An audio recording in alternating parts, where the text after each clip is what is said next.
The crystal glasses caught the candlelight like tiny flames.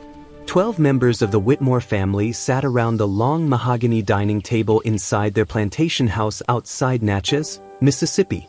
The room glowed softly beneath tall wax candles arranged in polished silver holders.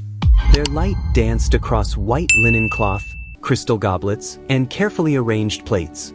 Shadows moved slowly along the walls as the flames flickered in the heavy August air. Wine was poured. Roasted duck was served. Laughter filled the room. To anyone looking in from outside, it would have appeared to be just another wealthy Southern dinner during the height of the Cotton Empire. But before the night was over, that same dining room would become the center of one of the most mysterious tragedies in Mississippi history.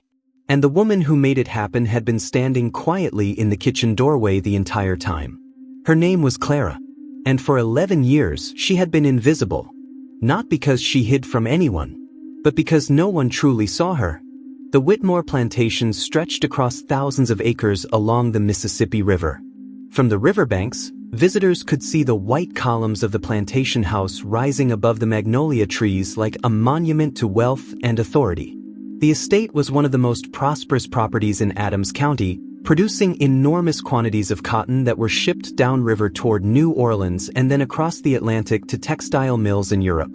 Judge Cornelius Whitmore ruled the plantation with the same authority he carried into the courtroom. In Natchez, he was known not only as a wealthy landowner but as a respected judge whose decisions shaped the lives of many people in the region.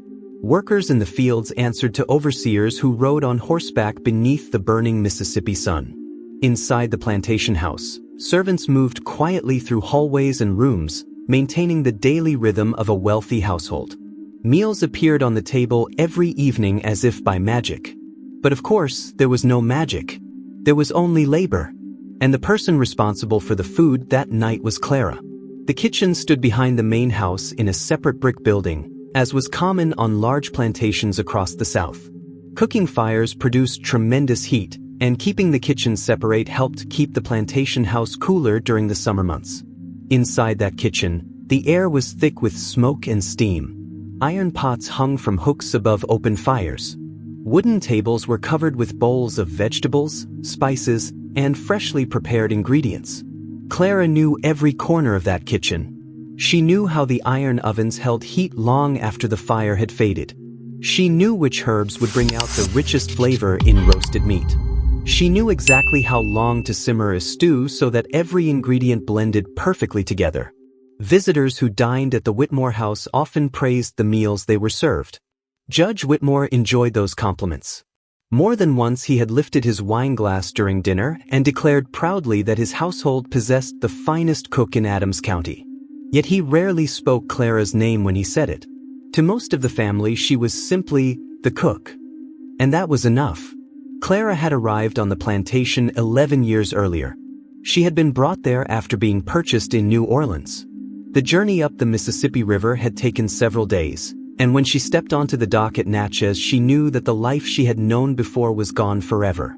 But the deepest wound she carried had happened long before she reached Mississippi. Before New Orleans. Before Natchez.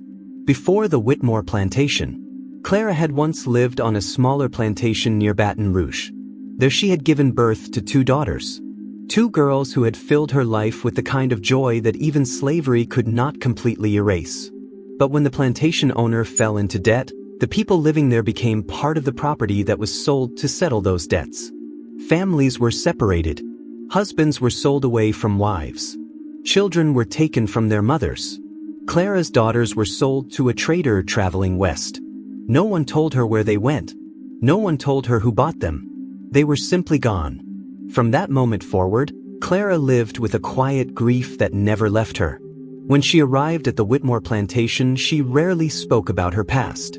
She carried out her duties carefully and efficiently, gradually building a reputation as a remarkable cook. Food became the language through which she existed in the household. Morning after morning, she prepared breakfast before the sun had fully risen. Evening after evening, she stood beside the cooking fires while the plantation house slept. And during all those years, Clara watched. She listened. She learned the rhythms of the household. She knew which family members traveled frequently. She knew which doors were left unlocked at night. She knew which roads led toward the river and which paths disappeared into the surrounding forests. She also knew something else. The people who depended on her cooking trusted her completely. No one questioned the food that appeared on their plates.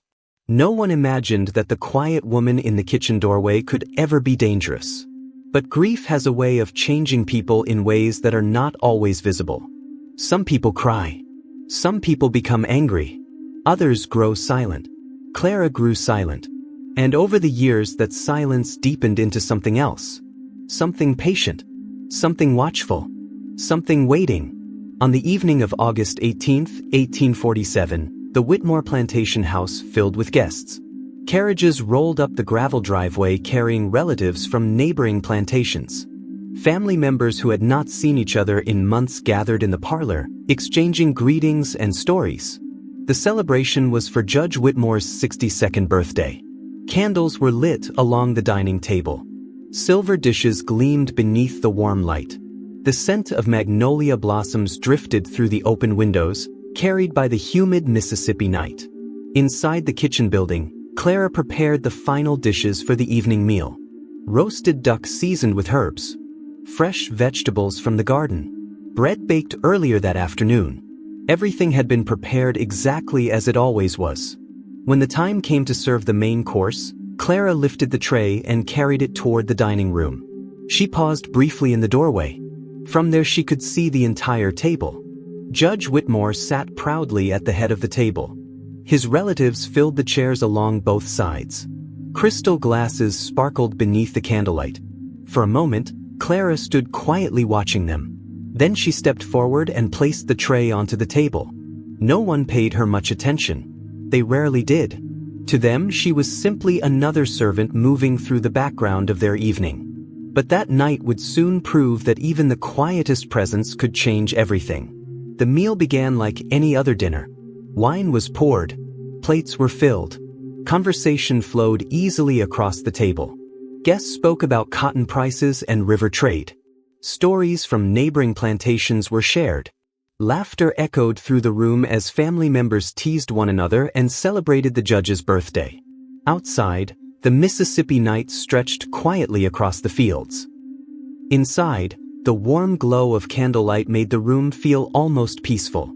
For several minutes, nothing seemed unusual, until the first child complained of pain.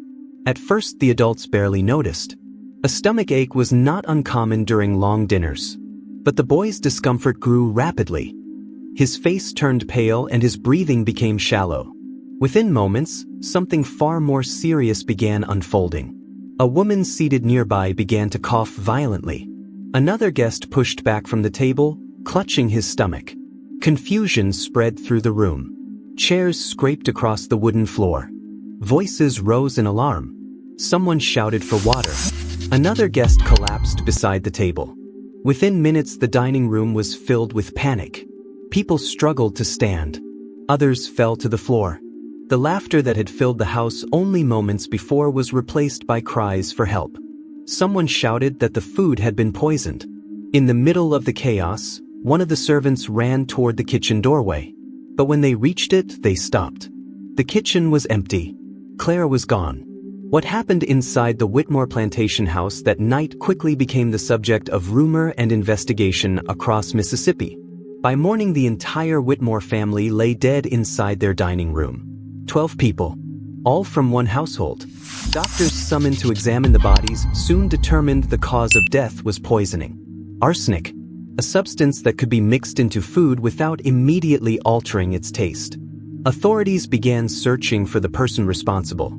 Witnesses soon recalled seeing Clara walking toward the river sometime during the night carrying a small bundle of belongings. No one stopped her. No one called out. And by the time the sun rose over the Mississippi River, she had already disappeared. News of the tragedy spread rapidly across Adams County.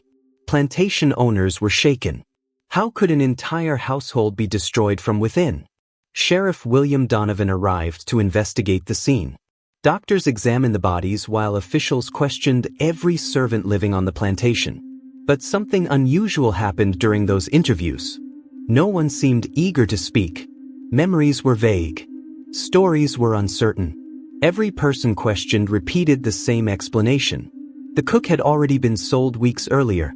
She was no longer there. A document even appeared confirming the sale. But when investigators attempted to locate the plantation where Clara had supposedly been sent, they discovered something troubling. The place did not exist. The document was false. And by then Clara was already far away. The search expanded along the Mississippi River. Newspapers published descriptions of the missing cook. Rewards were offered for information leading to her capture. Slave catchers began watching the river crossings and roads leading north. But Clara had planned carefully. For years she had studied the surrounding land. She knew which paths led through the swamps. She knew where boats docked along the river.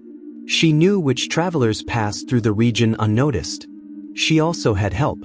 Across the South, quiet networks of people had begun assisting fugitives escaping slavery.